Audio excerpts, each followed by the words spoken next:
So what is rather unnerving is that so many different cycles are converging in this season, because that phenomenon is actually pretty rare in history.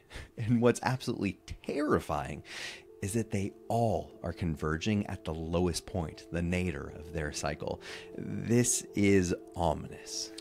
Yeah, but it also explains why so many people are feeling that we're on the brink. Yeah. If we were approaching the nadir of just one cycle, it might be rather subtle, and maybe only one subset of the population might perceive it due to its effect in their sphere. Yeah. But when cycles affecting nearly every sphere of society are all approaching their nadir, it's no longer just a small subset of the population which sense a reckoning is coming. Yeah, absolutely. But not only that, but as crises compound, so does the effect. Yeah. While the end of one cycle may produce a wave in society, the end of many can produce a tsunami. So let's discuss two more cycles we're currently feeling the effects of in this season: the socioeconomic cycle and the institutional cycle. Yeah, so the name we need to invoke here is none other than George Friedman. Yeah. Friedman is probably the world's most renowned geopolitical forecaster with an unparalleled reputation for understanding and predicting geopolitical events. He's written a number of influential and best-selling books, but the one we need to mention here is The Storm Before the Calm. Yeah, absolutely. And it's here that Friedman makes a pretty grim forecast for the 2020s due to the compounding factors. First, he identifies the socioeconomic cycle, which has a duration of about 50 years and alters the dynamics of the economy and society. These cycles are shaped by economic and social crises and our subsequent response to those crises. Right. So America's first socioeconomic cycle, the Washington cycle, ran from 1783 to 1828 as America gained her independence and established her own banking system.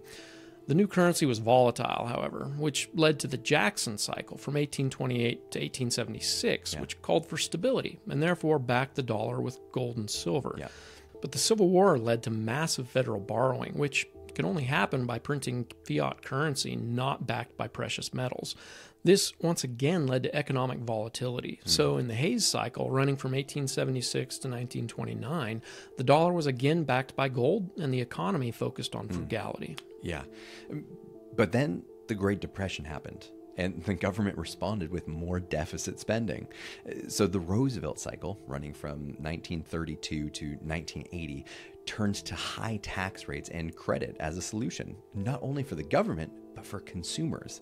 And World War II required yet more deficit spending, and with a growing economy in the subsequent decades, caution and frugality went out the window. So by the end of this cycle, the dollar was decoupled from gold and became a fiat currency once again. But the high tax rates led to low amounts of capital to invest, making it difficult for American industries to keep up with foreign competitors. So the next cycle responded with Reaganomics. The Reagan cycle is the current cycle we're in, beginning in 1980 and concluding around 2030. And it responded to the lack of capital by lowering tax rates. This strategy worked so well. Our economy now actually has more capital than investment opportunities, leading to speculative bubbles and investors buying up real estate, driving prices higher and higher. Yeah, the dot-com bubble and the subprime mortgage bubble were just the foreshocks in this cycle, leading up to the major quake, which will happen in the 2020s. It's the coming socioeconomic crisis that will reshape America again as a new cycle begins around the year 2030. But as these socioeconomic cycles near their end, they are almost always marked by social unrest, political polarization, and racial tension. Remember that toward the end of the last cycle, we saw rioting in major cities, the assassination of Martin Luther King Jr., the emergence of radical black organizations, and an open hostility toward law enforcement. Okay, but there's another cycle at play. Like Strauss and Howe, Friedman acknowledges an institutional cycle at work. But where Strauss and Howe absorbed it into their framework of the sociological cycle, noting that in the societal crisis, institutions are dismantled and rebuilt, Friedman isolates and focuses on the institutional cycle.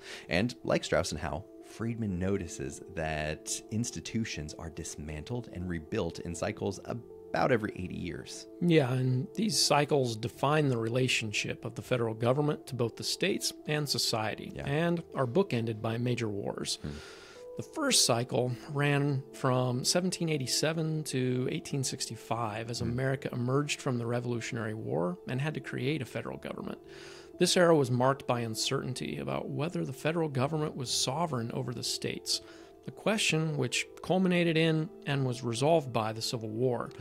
The second cycle ran from 1865 to 1945 with a redefined relationship between the federal and state governments, but now wrestling with the uncertainty about the sovereignty of the federal government over the economy and society, a question which culminated in and was resolved by World War II. Yeah, which leads us to the third and current institutional cycle we're in, which began in 1945.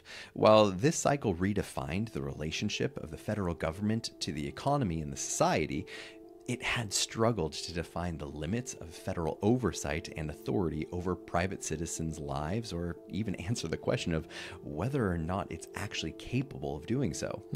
Now, with these cycles lasting roughly 80 years, we should expect the culmination of this current cycle to hit around 2025. And that's just a few years away. Yeah, and this time around, the end of the institutional cycle is converging upon the end of the socioeconomic cycle, with both bottoming out around the mid to late 2020s. Wow. The end of each of these cycles on their own historically has caused massive disruption and chaos, but both of them hitting within just a few years of each other is unprecedented in American history. Oh man, absolutely. And due to the utter consistency of our institutional cycle, we can expect it to culminate and be resolved by war. Yeah, the question is, which war? Exactly. Was the so-called war on terror the ultimate conflict which will resolve this era in the next few years? Or is a much bigger war about to be unleashed in the 2020s, which will redefine America and the world? Yeah. Well, this convergence of cycles is most likely going to create a tsunami, not just a wave. Yeah. Back in a 2010 interview, Friedman said, "Every century has a war. The 21st century is not going to be the first century without major warfare." Hey, I'm Josh. And I'm Joshua. Thanks for watching. We hope you enjoyed this fourth installment discussing the rare alignment of several cycles and what that means for the 2020s.